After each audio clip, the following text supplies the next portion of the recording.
They'll be calling you a radical, 'cause you look like a monkey, and you act like one too. Monkey Wrench Gang, yay, go Utah boys. You know, I gotta tell you, it's probably could be the happiest day of my life.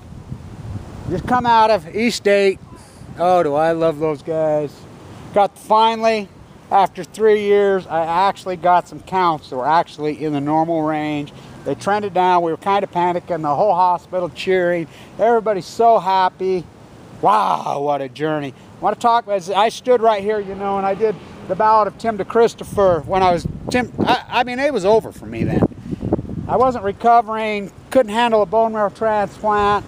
And I want to talk about the hospital a little, about surviving cancer. And here I did that about Tim to Christopher. And all those months later, there we are on the streets of Manhattan. I look over. There's Tim right there with me. You know, amazing. You look at that area right where that, look who the people are. There's Luke right there with me. Wow. Wow, because you look like I'm very happy. I want to talk about surviving cancer. I want to talk about some things and what was said in there today. Am I skipping and running and happy? Yeah, I'm so happy right now. You don't even know. I've been such a nervous wreck. You know, right here I did my gig. You know, right here, up and down, hopping around. Wow. What Kylie, who's the nurse who draws my blood every time, and you know, I know her, and she grew up in southern Utah. She's like, the place is overflowing. It's going crazy. You know, and we talked, and she says, you know, both my brother and sister are animal biologists. She says, I can hear to tell you, Kevin. She says, you're so right. She knows me. Sure, and then she's, we're all going to get leukemia. The place is overflowing. They had me overflowing, had me in one room. It's gone crazy. So I talked to the daughters, and they're the same old thing. And I want people to hear this, and you hear this from me. Okay, here in Utah, that's the #1 bone marrow transplant, probably leukemia unit in the world. FIN BO PETERSEN saved my life. If it's not for FIN BO PETERSEN and Vincent Hansen, they overruled Silverman, they overruled McQuackney, all these people, he argued with them. I argued with them. Sent me home to die. I got beyond, me being alive is beyond 100 miracles. But I says, you know, I just talked to one of the nurses who worked there for 26 years. I'm like, you tell me. Okay, on the Wasatch, there's 3 million people in Utah right here. Southern Utah, maybe 300,000, 400,000. The rest of it, you know what the proportion of people from southern Utah are in there constantly, every day dying? The cancer capital, oh, tourism economy, for a fact. Why are we not talking about this? You know, the insurance companies get these loss passes, these oncologists can't talk. Why are we not? This place is overflowing. It's going crazy. They saved my life. I met a guy today in there, 71 years old. He was 74 now. Gave him 2 weeks to live. Another daughter went in there. Bone marrow transplant units. Transplants don't work on 71-year-olds. This place is so incredible. He had a bone marrow transplant by a young man in Germany. Live and well. Amazing. They don't give up on people. It's the greatest hospital in the world, bar none. The loving, I'm walking down the street right here. I go over here to the meditation temple right down there and I pray and I meditate. I've been doing this day one. Go in there and fight with Dirty Herbie in critical condition. My doctors support me. They love me. This place, because they want me to live. It's not the culture of death. This is the culture of love. I'm walking along here and I says, oh my God, Ham. My maid. I'm going to Kathmandu because that's what I want to do. No, I take it back, sorry, not Kathmandu, from Nepal. He was the only person, everybody, you know, because he's a brown guy.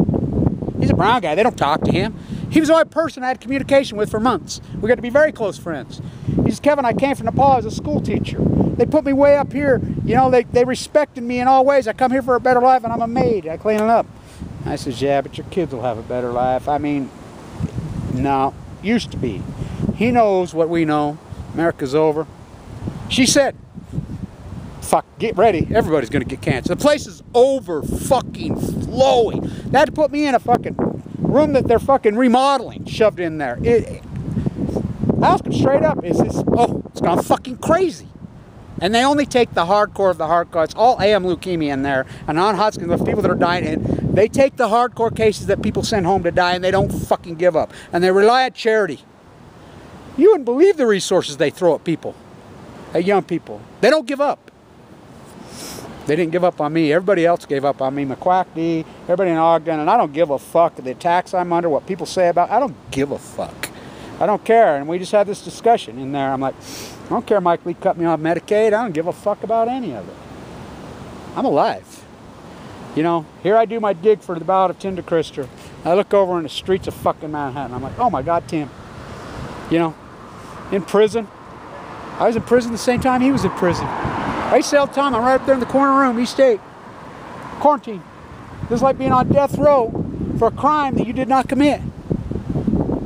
It's up, the prison's got to have better food than that fucking place. I used to make fun of the chef and everything. I couldn't eat anyway. You know how it is. I mean, I had a restricted bowel, went without food and water, going out of a coma, fucking on death's doorstep for so fucking long. Kept coming up here, dancing along this wall. You saw me dance with a central line hanging out of me. You fucking fighting.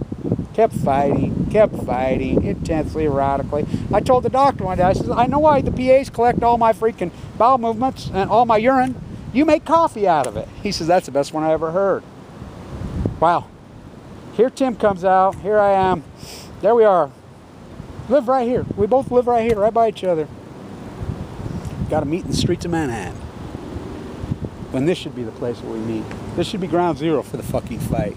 This is the fucking most nuclear contaminated, and I can prove without a doubt, and I just had this long discussion with one of my doctors about, I can prove that autism is nuclear fallout. I can prove it. Autism capital of the world right here. The only thing different here, the only thing different, 350 open air tests in Nevada. Fukushima hammered us. And I would like to say this, to all you people that declare yourself cured and better, I've known better. I want to talk about this real briefly. Cancer. When it attacks you and you get lucky and they beat it back in this radical, whether you're using holistic therapy, chemo, whatever, don't declare yourself fucking cured. Don't do it. Don't do it, because what happens? It hides. It's sneaky. It hides in your brainstem and you think. They're sneaky, evil, free radical little motherfuckers. And they hide whatever. Tony Gwynn declared himself cured. So many. Don't do it. It's a long path and the curve goes like this. Am I cured? No. I'm like yes to you now. I've had horrible freaking counts for a long time. They've been trending in the right place. They sort of go down. I mean, I've been walking around activism doing fucking with platelet counts of 30.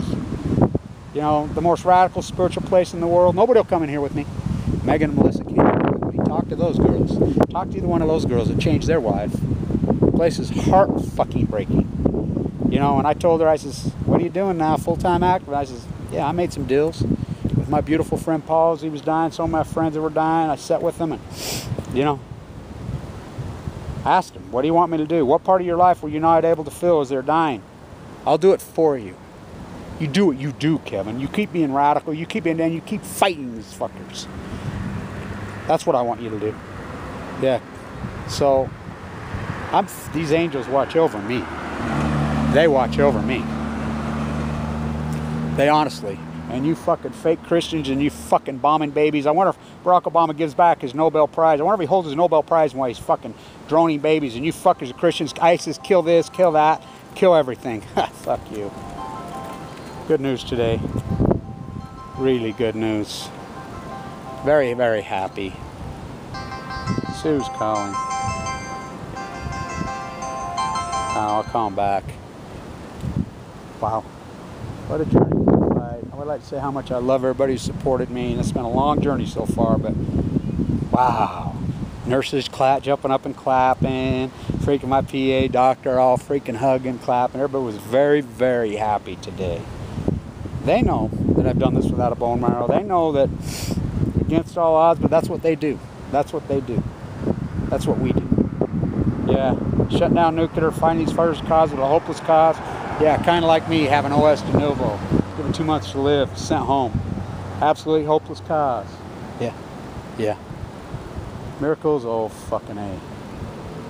Wow. I cannot say how much I love Vincent Hansen and FIN BO PETERSEN. If it wasn't for those two guys, I'd be dead. They overrode fucking multiple doctors. Overrode fuckhead pathologists. My quack D, the scummy fuckers. Oh boy. Wow. Stay tuned.